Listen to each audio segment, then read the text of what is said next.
Kitab Kisah Para Rasul. Saulus juga setuju bahwa Stefanus mati dibunuh. Pada waktu itu mulailah penganiayaan yang hebat terhadap jemaat di Yerusalem. Mereka semua, kecuali rasul-rasul, tersebar ke seluruh daerah Yudea dan Samaria. Orang-orang saleh menguburkan mayat Stefanus serta meratapinya dengan sangat. Tetapi Saulus berusaha membinasakan jemaat itu, dan ia memasuki rumah demi rumah dan menyeret laki-laki dan perempuan keluar dan menyerahkan mereka untuk dimasukkan ke dalam penjara. Mereka yang tersebar itu menjelajah seluruh negeri itu sambil memberitakan Injil. Dan Filipus pergi ke suatu kota di Samaria dan memberitakan Mesias kepada orang-orang di situ. Ketika orang banyak itu mendengar pemberitaan Filipus dan melihat tanda-tanda yang diadakannya, mereka semua dengan bulat hati menerima apa yang diberitakannya itu. Sebab dari banyak orang yang kerasukan roh jahat, keluarlah roh-roh itu sambil berseru dengan suara keras, dan banyak juga orang lumpuh dan orang timpang yang disembuhkan. Maka sangatlah besar sukacita dalam kota itu. Seorang yang bernama Simon telah sejak dahulu melakukan sihir di kota itu dan mentakjubkan rakyat Samaria, serta berlagak seolah-olah ia seorang yang sangat penting. Semua orang, besar kecil, mengikuti dia dan berkata, "Orang ini adalah kuasa Allah yang terkenal sebagai kuasa besar." Dan mereka mengikutinya karena sudah lama ia mentakjubkan mereka oleh perbuatan sihirnya. Tetapi sekarang mereka percaya kepada Filipus yang memberitakan Injil tentang kerajaan Allah dan tentang nama Yesus Kristus. Dan mereka memberi diri mereka dibaptis, baik laki-laki maupun perempuan. Simon sendiri juga menjadi percaya. Dan sesudah dibaptis, ia senantiasa bersama-sama dengan Filipus dan takjub ketika ia melihat tanda-tanda dan mujizat-mujizat besar yang terjadi. Ketika rasul-rasul di Yerusalem mendengar bahwa tanah Samaria telah menerima firman Allah, mereka mengutus Petrus dan Yohanes ke situ. Setibanya di situ, kedua rasul itu berdoa supaya orang-orang Samaria itu beroleh Roh Kudus. Sebab Roh Kudus belum turun di atas seorang pun di antara mereka, karena mereka hanya dibaptis dalam nama Tuhan Yesus.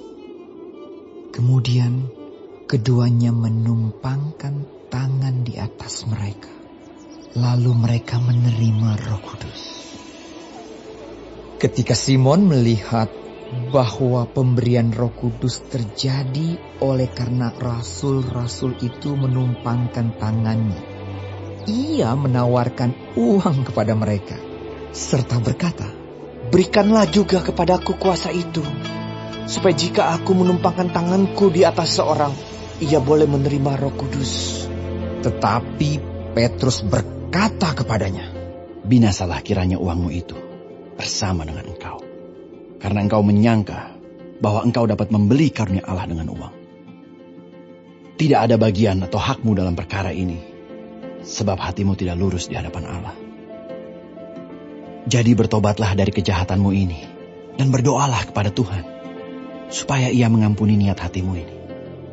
Sebab kulihat bahwa hatimu telah seperti empedu yang pahit dan terjerat dalam kejahatan.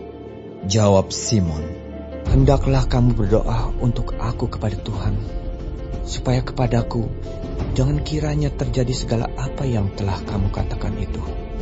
Setelah keduanya bersaksi dan memberitakan firman Tuhan, kembalilah mereka ke Yerusalem, dan dalam perjalanannya itu mereka memberitakan Injil dalam banyak kampung di Samaria. Kemudian berkatalah seorang malaikat Tuhan kepada Filipus. Katanya, bangunlah dan berangkatlah ke sebelah selatan, menurut jalan yang turun dari Yerusalem ke Gaza. Jalan itu jalan yang sunyi. Lalu berangkatlah Filipus. Adalah seorang Etiopia, seorang Sida-Sida, pembesar dan kepala perbendaharaan Sri Kandake, ratu negeri Etiopia yang pergi ke Yerusalem untuk beribadah. Sekarang orang itu sedang dalam perjalanan pulang dan duduk dalam keretanya sambil membaca kitab Nabi Yesaya. Lalu kata Roh kepada Filipus, pergilah ke situ dan dekatilah kereta itu. Filipus segera ke situ dan mendengar Sida-Sida itu sedang membaca kitab Nabi Yesaya. Kata Filipus, mengertikah Tuhan apa yang Tuhan baca itu? Jawabnya, bagaimanakah aku dapat mengerti kalau tidak ada yang membimbing aku? Lalu ia meminta Filipus naik dan duduk di sampingnya. Nas yang dibacanya itu berbunyi seperti berikut. Seperti seekor domba ia dibawa ke pembantaian, dan seperti anak domba yang keluh di depan orang yang menggunting bulunya, demikianlah ia tidak membuka mulutnya. Dalam kehinaannya berlangsunglah hukumannya. Siapakah yang akan menceritakan asal-usulnya? Sebab nyawanya diambil dari bumi. Maka kata Sida-Sida itu kepada Filipus, aku bertanya kepadamu, tentang siapakah Nabi berkata demikian? Tentang dirinya sendiri atau tentang orang lain? Maka mulailah Filipus berbicara, dan bertolak dari nas itu ia memberitakan Injil Yesus kepadanya. Mereka melanjutkan perjalanan mereka dan tiba di suatu tempat yang ada air. Lalu kata Sida-Sida itu, lihat, di situ ada air. Apakah halangannya jika aku dibaptis? Sahut Filipus, jika Tuhan percaya dengan segenap hati, boleh. Jawabnya, aku percaya bahwa Yesus Kristus adalah anak Allah. Lalu orang Etiopia itu menyuruh menghentikan kereta itu, dan keduanya turun ke dalam air, baik Filipus maupun Sida-Sida itu, dan Filipus membaptis dia. Dan setelah mereka keluar dari air, Roh Tuhan tiba-tiba melarikan Filipus, dan Sida-Sida itu tidak melihatnya lagi. Ia meneruskan perjalanannya dengan sukacita. Tetapi ternyata Filipus ada di Asdod. Ia berjalan melalui daerah itu dan memberitakan Injil di semua kota sampai ia tiba di Kaisarea.